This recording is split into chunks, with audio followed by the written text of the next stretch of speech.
Zorana, podcast se imenuje Svet v skodelici čaja in tokrat greva prvič čez meje Kitajske in greva v Severno Korejo. Če so prejšnjič govorila o kongresu na Kitajskem, bo pa tudi danes začela s kongresom v Severni Koreji. Snemava sicer malo prej, preden se bo zasedanje. Pa bi te prosil, da nam poveš kongres delavske stranke v Severni Koreji. Kako se tam odloča oblast, kakšno pomembnost ima to in ali je to vse glih samo beseda glavnega človeka v državi? Da, to je tek komplicirana priča u odnosu čak i na Kinu koja je komplicirana. Međutim, radnička stranka u Koreji, u Sjevernoj Koreji, koja je jedina politička stranka što postoji, odlučuje na jednom mjestu, a to je njen glavni vođa Kim Jong-un. I sasvim sigurno da je značajno da se uopće kongres održava, zato što jako dugo kad nije bilo. Radnička stranka Sjeverne Koreje nema regulirano na svako koliko će održavati kongrese, s obzirom da ništa zapravo nije smjenjivo tamo. Tamo je Kim Jong-un je zauvijek, one koje on postavio su do onda dokad on misli da su dobri i korisni i ne postoji ničega o čemu neki plenum bilo kojeg organa ima smisla razgovarati. No svejedno, činjenica da je najavljeno održavanje tog kongresa je vrlo bitno zbog toga što očito Kim Jong-un ima potrebu podijeliti svoje razmišljanja sa plenumom i sa nekim organima stranke koja vodi tu državu i zbog toga se to smatra ipak nekakvim pomakom unaprijed, odnosno već same teme koje su najavljene za taj kongres znači da se fokus ipak skreće makar jednim dijelom na ekonomiju, na ekonomski razvoj i na izvlačenje Sjeverne Koreje iz siromaštva, bez obzira što rekavši ovo, moramo primijetiti da je Sjeverna Koreja u posljednjih nekoliko godina bilježila rekordno visoki stopu gospodarskog rasta. Tako da se ipak nešto tamo događa. Ampak komu je to namenjeno? Komu on to govori oziroma koliko je ta oblast deljena? Recimo za Kitajsko se je rekla, da so različne frakcije. Koliko je tle znotraj Severne Koreje nekih frakcij? Također je i zbog toga važno, jer kao i svaka monolitna vlast, ona je na čelu partije koja je, u ovom slučaju radničke, koja je vrlo podijeljena na frakcije i unutar tih frakcija su ljudi koji su nerijetko dvostruko stariji od Kim Jong-una. Tako da su to ljudi koji imaju veliki partijski pedigre u Sjevernoj Koreji, čija riječ nije nešto što odlazi samo u vjetar i zbog toga je vrlo važno posmatrati koliko sam Kim Jong-un još uvijek ima sposobnosti sve te frakcije držati pod kontrolom, odnosno koliko je on u stanju održavati taj balans između različitih frakcija, a znalo se je svojedobno da su različite mišljenja o tome da li treba Sjeverna Koreja razgovarati sa Trumpom, sa Sjedinjenim Američkim Državama ili ne, da li treba s Kinom biti bliža ili se prema Kini zatvarati, s obzirom da Sjeverna Koreja ima ta dva velika susjeda, jedno je Rusija, jedno je Kina. Dakle, ko je tu bolji i pouzdaniji prijatelj Sjeverne Koreje, da li Rusija ili Kina, to su sve različite frakcije, imaju različita razmišljanja. I u tom kontekstu je sasvim sigurno zanimljivo vidjeti kakvi su rezultati jednog takvog kongresa, jer oni pokazuju koja frakcija ima utjecaja na Kim Jong-una, odnosno da li Kim Jong-un nameće svoje mišljenje i što je na kraju krajeva njegovo stajalište po svim tim pitanjima. Recimo, on drži moč s tem, da pokaže neke rezultate, kam bo šla država, kam ne, ali koliko je pa tudi nekih pomembna tajna služba, da on, ko bi rekel, bolj z neko represijo drži oblast. Kje se tle lomijo stvari? Sasvim sigurno da je to jedna represivna država. Prije svega to je dinastijska vlast. Jel? Kad kažem dinastijska, to znači da je djed od Kim Jong-una, Kim Il-sung, osnivač države. Vlast je prenio na svog sina Kim Jong-ila, koji je otac od Kim Jong-una, koji je opet isto tako dobio po toj logici vlast. Dakle, dinastija ne može biti drugčija u ovakvim uvjetima nego represivna i posebno represivna onda kada je ekonomska situacija vrlo loša. A ekonomska situacija u Sjevernoj Koreji je od 90. godina, kada su, nakon što je umro Kim Il-sung, doista bila vrlo loša, jer je Sjeverna Koreja, kao što znamo, prošla kroz jedno razdoblje ozbiljne gladi. Nikad nećemo saznati koliko ljudi je umrlo od gladi. I to je zemlja koja se prema svom narodu ponaša nemilosrdno onda kada se bilo koja pojave, bilo koja naznaka neposluha, i tih naznaka je bilo. Što više, eksplodirala je stanica kroz koju je prolazio vlak koji je trebao proći, vlak Kim Jong-ila, neposredno prije nego što je on prošao. Dakle, sasvim slučajno ga nije odnijelo u zrak. Dakle, to je jedna vrlo zemlja u jednoj vrlo neugodnoj situaciji u kojoj dinastija više ne može zapravo niti promijeniti dinastijsku vlast, zbog toga što onog trenutka kada bi dinastija Kim odlučila podijeliti odgovornost i podijeliti vlast, da bi najvjerojatnije pala s vlasti i došlo bi do vjerojatno nekakve velike revolucije. Ja. Koliko je pa tle tudi pomembno, ali pa kaj zdaj to kaže, Kim je še vedno zelo mlad možak za vladarja, recimo on je, recimo Xi Jinping na Kitajskem je bil njegov oče, ali pa celo, dedek težko, ampak on že pri dobrih 40 letih že razmišlja, kdo bo njegov naslednik. In verjetno bo pa to hčerka, ki je zdaj stara, ni čisto jasno, od 12 do 14 let. Kaj nam to kaže kaj nam kaže o njemu in tudi o sami dinastiji? Da, malo prije si rekao o tajnoj službi. S obzirom da se cijeli politički život Sjeverne Koreje vodi u najvišoj tajnosti, onda naravno možemo pretpostaviti da isto tako tajna služba vrlo bitna zbog toga što ona drži kontrolu nad tim što se događa u društvu i osobito, naravno, što se događa na drugom dijelu poluotoka, to jest na jugu poluotoka, s obzirom da je Korejski poluotok 38 paralelom točno prerezan na polovicu. Da, Kim Jong-un, za koga ipak smo doznali da ima 43 godine, dakle mi to je dugo bilo skrivano, nije se točno znalo koje je godine rođen, međutim da, 43 godine i po informacijama južnokorejske tajne službe, koja isto tako Sjevernu Koreju 24 sata na dan promatra kroz sve mikroskope što možeš zamisliti.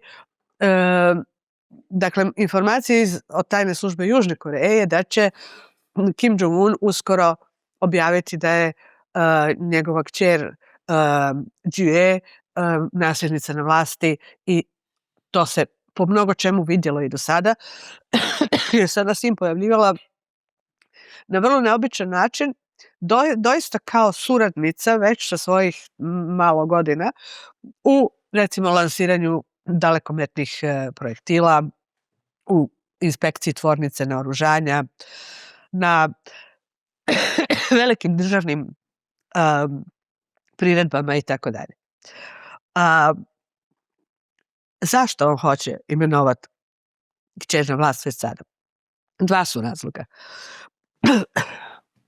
Recimo, eni tudi se govori, da je on bolan, da ni zdrav, da so bile neke slike, da je tudi prekomerno debel.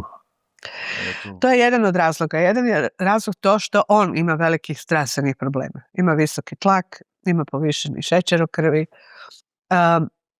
Imao je već nekoliko operacija tetiva i sa takvim zdravstvenom slikom on vjerojatno hoće osigurati da se ne dogodi njegov nestanak bez pripreme koji bi doista bio katastrofalan za Sjevernu Koreju, a onda i za cijelu regiju. Ne smijemo zaboraviti da je to nuklearna sila.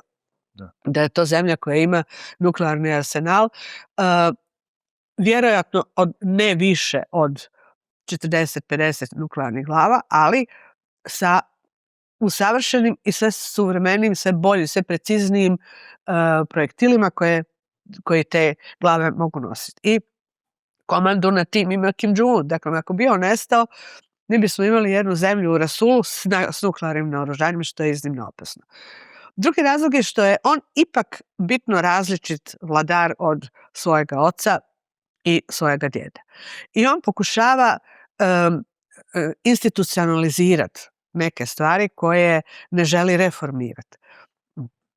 Dugo se je govorilo, i vjerojatno da to ima puno istine u tome, da je Kim Il-sung umro tako što je dobio napad srca vraćajući se iz Pekinga, gdje se susreo sa Deng Xiaopingom i gdje je Deng Xiaoping toliko inzistirao da Sjeverna Koreja mora slijediti Kinu u gospodarskim reformama, da se Kim Il-sung uzrujao i zbog toga umro. Je li to anegdota ili ne, nije toliko bitno. Ono što je bitno jest da doista Kina je inzistirala da je Sjeverna Koreja krene u reforme. Sjeverna Koreja te reforme nikada nije službeno objavila. One nikad nisu postale partijski dokument. Međutim, one se provode na način kakav to Sjeverna Koreja može provesti. Na primjer, pojavilo se slobodno tržište. To slobodno tržište ostaje u sivoj zoni. Dakle, Kim Jong-un ga ne legalizira, on ga ne proglašava legalnim, kao što je to Deng Xiaoping rekao, tržišna ekonomija u socijalističkom sustavu. Nego ga promatra, ostavlja mogućnost svom stanovništvu da na njemu prije svega preživi, a onda možda nešto i zaradi, a onda možda da se jedan sloj na njemu i obogati, što se doista i dogodilo, a on ga posmatra koliko će biti subverzivan djelovanje tog privatnog tržišta na sam režim. I reforme se vrše uglavnom na taj način, u sivoj zoni. Dakle, vjerojatno je preciznije reći promjene se vrše na taj način.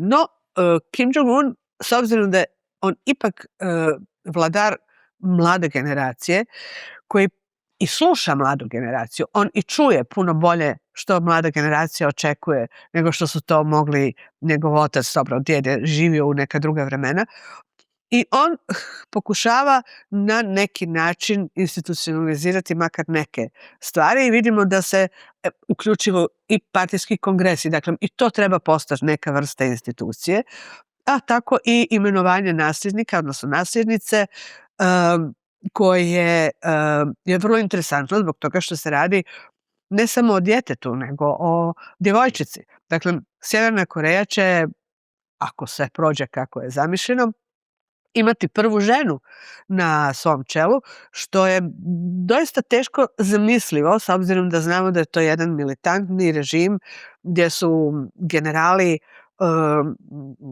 gotovo iz bilo kog dijela svog mozga isključili ikakvu ideju da može žena biti na čelu države, a to onda znači partije i vojske, te na taj način Kim Jong-un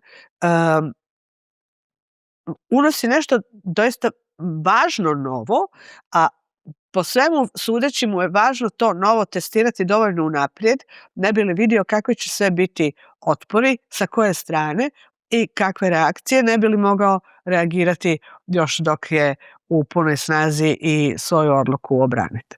Ja, pa tudi to zdaj, ko pogovarjamo, da je hčerka, recimo že nasploh je politika zelo moški svet v takih državah, še toliko bolj, pa zdaj, če bo naslednica ženska, je pa tudi že zdaj zelo pomembna ženska zraven.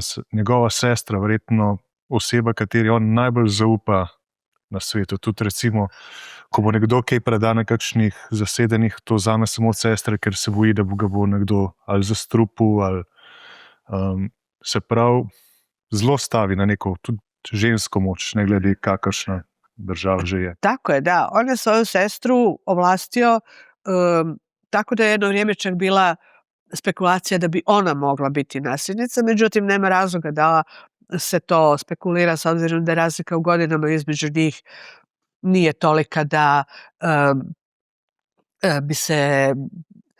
bi bilo logično da on nju imenuje svojom nasljednicom. Ona može biti veliki tutor njegovoj ćerci, to će sasvim sigurno i biti, u ovim očito vrlo preciznim, vrlo detaljnim i zanimljivim pripremama male Jie za vladaricu. Međutim, Kim je s jedne strane je svoje sestre vjerovao od uvijek, s obzirom da su njih dvoje bili skupa na školovanju u inozemstvu. U Švici. U Švicarskoj i u vrlo neobičnim uvjetima, pod drugim imenima, gotovo ilegalno, škola nije znala o kome se radi. Dakle, bili su uvijek upućeni jedno na drugo. Međutim, Kim Jong-un je još po nečemu interesantan. On je svoju suprugu, on je prvi sjevernokorejski vladar koji je svoju suprugu pokazao i koja učestvuje na priredbama, prijemima skupa s njim. Za njegovog oca Kim Jong-ila se nije znao koliko ih je imao, nije se uopće znalo ko su one, znalo se iz nekakvih nagađanja, ali nikada se nisu pojavile, dok u jednom trenutku, ali to već pred sam kraj života, se nije mama od Kim Jong-una u medijima pojavila kao glavna, prva majka Sjeverne Koreje. Niti u slučaju Kim Il-sunga žena nikad nije bila prisutna u političkom životu, u javnom životu. Kim Jong-un sa svojom suprugom se pojavljuje vrlo sa puno uvažavanja i njoj daje mjesto prve dame, onako kao što je to da tako kažem, ne podsmijevajući se bez ikakvog pežorativa u normalnim zemljama. Sjeverna Koreja po mnogo čemu ne može spadati u normalne zemlje, to je stvarno jedan vrlo specifičan režim. Dakle, Kim Jong-un ima neke poteze koje moramo pratiti jer koji Sjevernu Koreju vode ka tome da se možda u nekom trenutku, možda u nekom počne i otvarati i postajati normalna zemlja. Si mi pa prej že kakšne pol leta razlagala eno zelo zanimivo zgodbo, da ti si imela zelo take informacije skoraj iz prve roke iz Severne Koreje, da oče od tvoje prijateljice je bil profesor od dedka.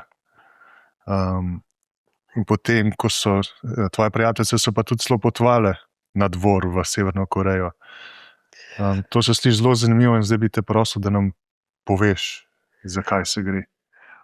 Da, otac moje dobre prijateljice koji se zvao Shang Yue je bio čuveni kineski pjesnik, povjesničar, ali i komunist. Jedan od među prvim generacijama članova komunističke partije Kine. I s obzirom da se sve to događalo u vrijeme još uvijek Kuomintang je svoje čistke komunista provodio vrlo često tako što bi prominentne komuniste slao u izgnanstvo iz gradova, u ovom slučaju iz Pekinga na sjeveroistok, u razne krajeve Kine, ali Shang Yue je bio prognan na sjeveroistok. Na sjeveroistok u pokrajinu Jilin, gdje je u tom slučaju u tom trenutku slučajno boravio Kim Il-sung kao školarac. On je sklonjen iz Koreje, tada još nije bila podijeljena, zbog toga što je Koreja tada bila pod japanskom okupacionom kolonijalnom vlašću i kada su, s obzirom da su Japanci na Korejskom poluotoku imali, bilo je tu i pokušaja otpora, dolazilo je do sukoba. Roditelji od Kim Il-sunga su sina sklonili u Kinu i on se je tamo školovao. Otac od moje prijateljice mu je predavao književnost i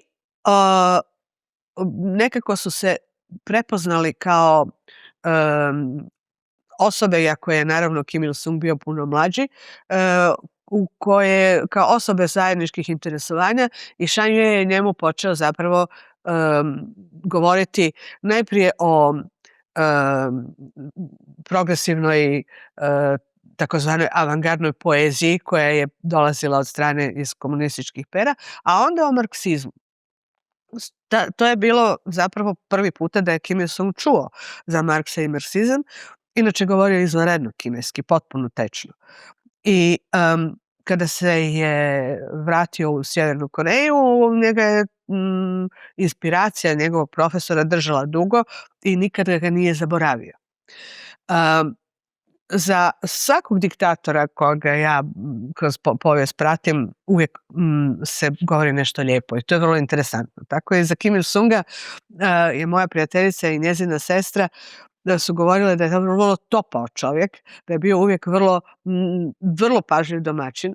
On je cijelu obitelj zvao, dakle, nakon što je uspostavljena Narodna demokratska republika Koreja, kako se ona službeno zove, to je Demokratska narodna republika Koreja, dakle i podijeljen korejski poluotok, nakon što je prošao Korejski rat, koji je Kim Il-sung ostavio zapravo sve onako kako je bilo, samo sa nekih 3,5-4 milijuna ljudi manje. Kim Il-sung se je oglasio i počeo pozivati familiju Shan u goste kod sebe. Nažalost, tada je već su počele čistke unutar kineskog partijskog vrha i Shan Yue je bio dosta pod udarom ovih ultra ljevičara, komunista koji su tražili čistu liniju. On je poslan na popravni rad. Kim je nudio pomoć obitelji i nudio je čak i svoju intervenciju kod Mao, ne bi li spasao Shan Yue, međutim to se nije dogodilo, on je preminuo tijekom tih čistki. I kada se sve završilo, moja prijateljica i njezina starija sestra su bile redovito kod Kim Il-sunga na njegovom rođendanu. I priče o tome kako izgleda palača gdje je on živio i kako izgleda prije svega to njegov odnos sa njegovim podanicima su doista jako interesantne. Ma kako da su one uvijek potvrđivale da on je doista bio iznimno topao i zanimljiv sugovornik, čak intelektualac, vrlo obrazovan, što opet moram ponoviti, s velikim znakom pitanja koji me cijeli život prati, kako je moguće da vrlo često su diktatori bili intelektualci, zainteresirani za puno stvari, vrlo obrazovani, i zašto su onda bili diktatori. No, i koliko god je on bio takav prema gošćama, kada bi netko od njegovih najbližih suradnika, dakle oni su imali večere za okruglim stolom, kako je to u Aziji uvijek običaj, i na tim večerama su mogli biti samo njegovi najbliži suradnici. Kada je netko od njegovih najbližih suradnika htio bilo što reći, on je morao tražiti odobrenje od njega, a onda ustati i pognut u kut od 90 stupnjeva, govoriti nikako drugčije. I moje prijateljici i njezine sestre nikad nije bilo jasno zašto se nije moglo normalno razgovarati, onako kao što je on sa njima razgovarao.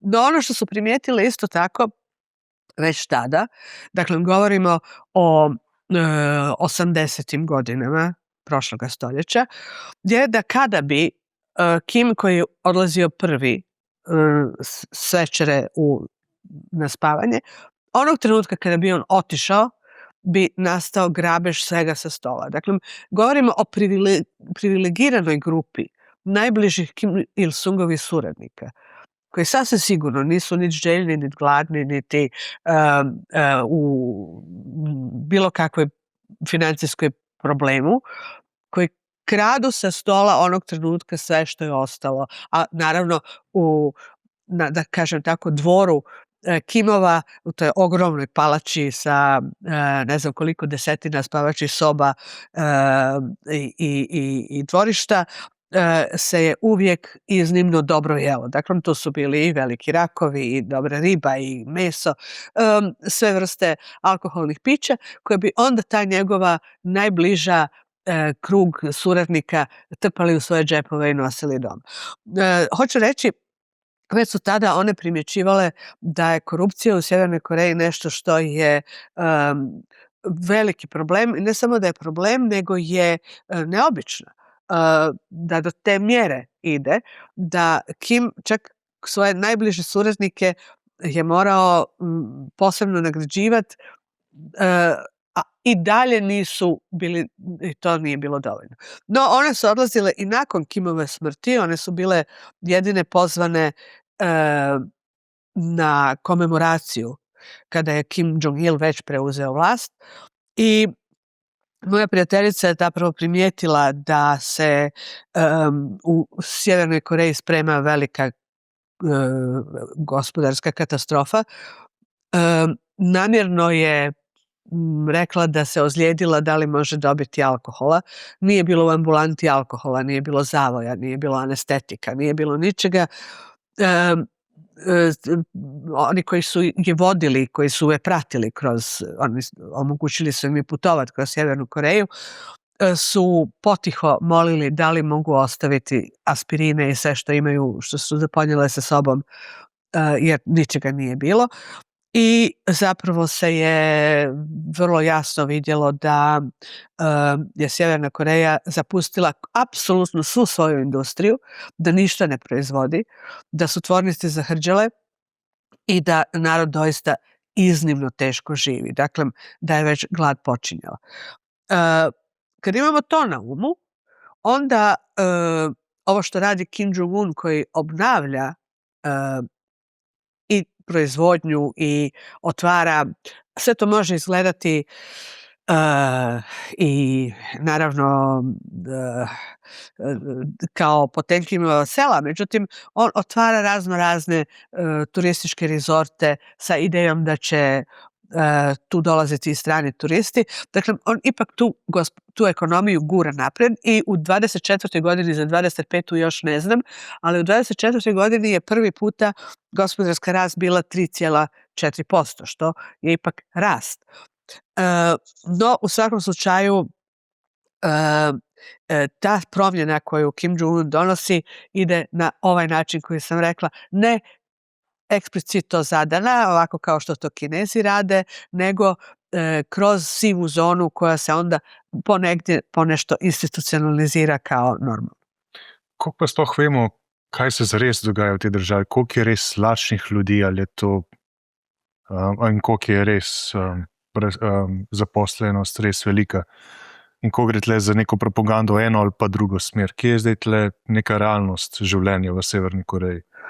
Ima ljudi koji odlaze u Sjevernu Koreju, ima stranaca koji odlaze u Sjevernu Koreju, i ima i turistička grupa koja je djelovala dugo. Ja sam se pokušala prijaviti, ali onog trenutka kada upišeš da si novinar, ne možeš putovati, odnosno možeš putovati samo kad oni pozovu, i oni su zvali svojedobno grupe novinara, sad već jako dugo ne. No, ima ljudi koji odlaze u Sjevernu Koreju i koji gledaju kako to izgleda. I pored toga, UN-ove organizacije za hranu i još ne znam koja druga se bave distribucijom pomoći. Sjeverna Koreja je vrlo ovisna o Kini, gospodarski, tehnološki i vojno sada očito o Rusiji. I problem Sjeverne Koreje je bio taj da je Kim Il-sung zapravo strategiju opstanka zasnivao na ta dva velika susjeda i svega što će od njih dobiti. Kao nagradu za uslugu koja će biti, na primjer, on je dozvoljavao ruskim avionima prelet preko Sjeverne Koreje, ne bi li špijunirali kineski teritorij i obrnuto, i jedna i druga zemlja su hranile doslovce Sjevernu Koreju dok je on bio živ, jer je i jedno i drugo je bilo, a nisu bili u dobrim odnosima. Međutim, kada su se normalizirali odnosi između Sovjetskog saveza i Kine, Sjeverna Koreja je zapala u veliki problem. Zapuštena industrija, industrijski pogoni potpuno zahrđali i neodržavani, a više nije bilo razloga zašto bi jedna ili druga Rusija, Sovjetski savez, a onda vrlo brzo posle toga Rusija i Kina davali kao prije. Kina je ostala hraniteljica Sjeverne Koreje, veliki naftovodi vode preko granice, preko rijeke Jalu, i Kina snabdjeva Sjevernu Koreju žitom, naftom, gnjojivima i svim što je bitno da ne bude gladi. Također, UN-ove organizacije daju jednu količinu hrane svake godine i po količini hrane koju Sjeverna Koreja zahtjeva mogu ocijeniti kakvo je stanje u samom narodu. Naravno, može se pretpostaviti kakvo je stanje usjeva i po vremenskim nepogodama, jer Sjeverna Koreja je nepripremljena ni za kakve vremenske katastrofe i svaka vremenska katastrofa koja uništi usjeve je prijetnja masovnom glađu. Međutim, sad se već dugo godina, jedan niz godina ne govori o gladi, tako da se čini da se je ipak nešto pokrenulo, kažem to sad već više puta. Hoće li to ići pozitivnom ili negativnom smjeru, ne znamo. Zašto je još uvijek moguć negativan smjer? Zbog toga što mislim da je upravo sada kad mi razgovaramo, Kim Jong-un otvorio posebno naselje koje je izgrađeno za žrtve sjevernokorejskih vojnika poginulih na ruskom bojištu. Dakle, to su sve, imati jednu zemlju sa nuklearnim naoružanjem, sa 18 milijuna stanovnika na sjeveru Korejskog poluotoka, dakle na strateškom mjestu, toliko zatvorenu, toliko nepredvidivu i toliko oslonjenu na jednog čovjeka, u trenutku kada se u Rusiji događa ovo što vidimo da se događa, dakle ulazimo u 5. godinu rata, invazije na Ukrajinu, u Kini na svu sreću je situacija stabilna, ali je dugoročno isto tako pitanje, i ti ne znaš što će, gdje će tu, koju ulogu će Sjeverna Koreja tu zaigrati. Ukoliko Putin bude od Sjeverne Koreje zahtijevao da ona bude faktor uznemiravanja sigurnosti na Tihom oceanu, hoće li to Kim Jong-un pristati ili ne? Hoće li moći ne pristati na to ili ne? To su velika pitanja koja naravno moraju zabrinjavati svijet, opet velim, prvenstveno iz tog razloga što imamo zemlju koja ima nuklearno naoružanje. Dugo je to nuklearno naoružanje bilo ono što se zvalo naoružanje za jedan hitac. Dakle, kada bi Sjeverna Koreja ispalila jednu atomsku glavu, bila bi uništena unutar narednih nekoliko minuta. Sada već nije to jedan hitac, sada su to već nekoliko hitaca i dalje bi bila uništena. Ali moramo stalno imati na umu koju potencijalnu štetu Sjeverna Koreja može nanijeti, da ne govorimo o Americi. Južna Koreja je tu. Seul je na nepunih 80 km od granice sa Sjevernom Korejom, a treba vidjeti tu granicu pa da se doista krv ledi u žilama, zato što ona izgleda, to se ne zove granica, to se zove demilitarizirana zona duž 38. paralele. Sa sjeverne strane su sjevernokorejski vojnici, sa južne strane su zajedničke jedinice američko i južnokorejske pod punim naoružanjem u apsolutnoj napetosti, sa spremnošću da se u bilo kom trenutku može sve dogoditi. Komunikacije uvijek naravno ima, komunikacija ove ili one vrste, nego komunikacije na razini Kim Jong-una i južnokorejskog predsjednika još uvijek nema, odnosno više nema.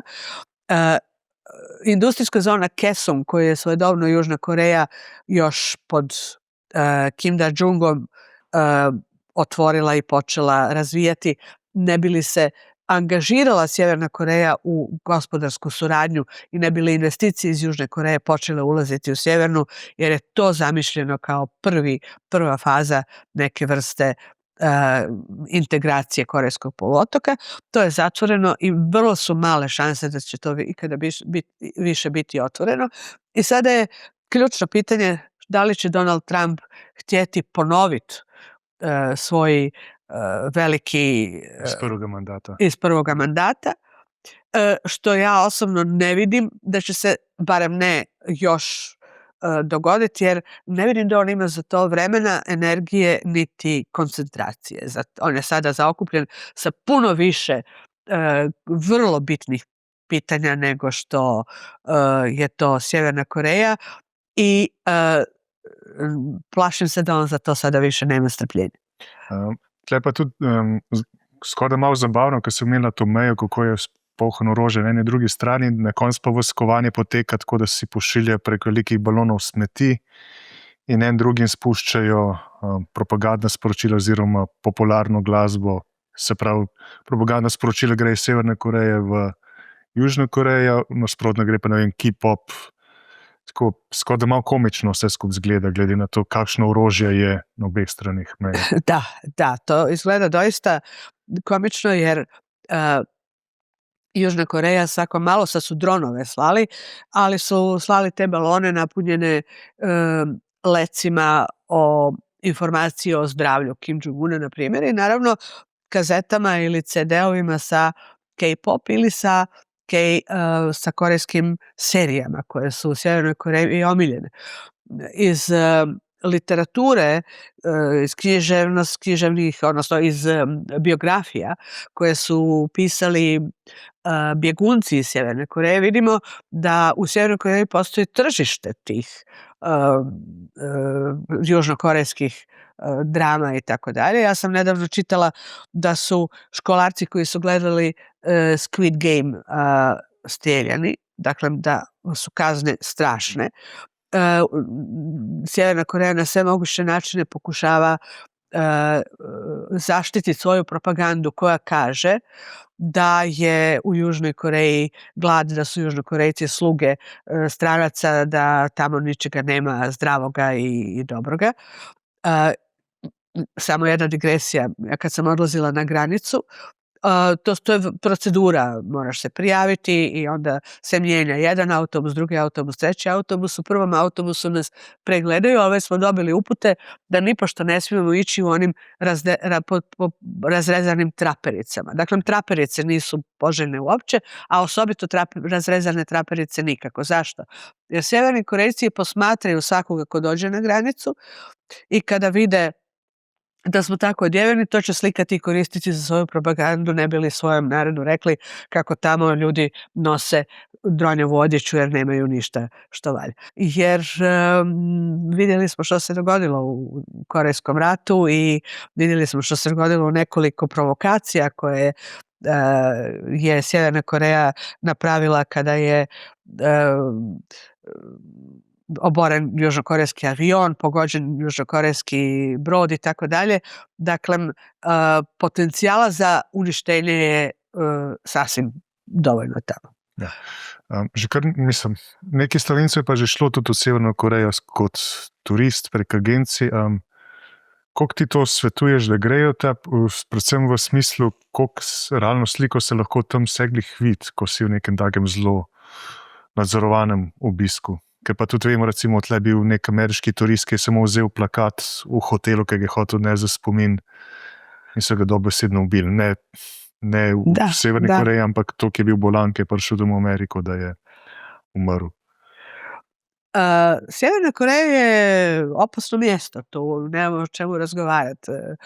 Posjetiteljima koji ulaze u Sjevernu Koreju se uzimaju mobiteli na dolasku u zemlju i svako ko ode tamo je pod potpunom kontrolom njihovih službi i apsolutno nikome ne preporučam nikakve pokuse kao što je bio ovaj je skinuo plakat koji je htio ponijeti, ništa slično, ništa što bi se u našim iz naših razmjera moglo činiti bezazlenima. U Sjevernoj Koreji nije bezazleno i bezopasno, tako da treba doista biti potpuno discipliniran ako već nekoga zanima ići tamo. Ja. Zorana, hvala. Tokrat si tudi bil Gonzo najin gost, malo naju je zabavu. Tako da, Gonzo je osjetio da govorimo o Koreji jer je to mjesto gdje se Sjeverna i Južna Koreja jako razlikuju. Južna Koreja voli jako pse i ima ih dosta na ulicama Seula. U Sjevernoj Koreji ih nema, oni i dalje u Sjevernoj Koreji služe kao meso. dobro. Hvala lepa, Zorana. Hvala.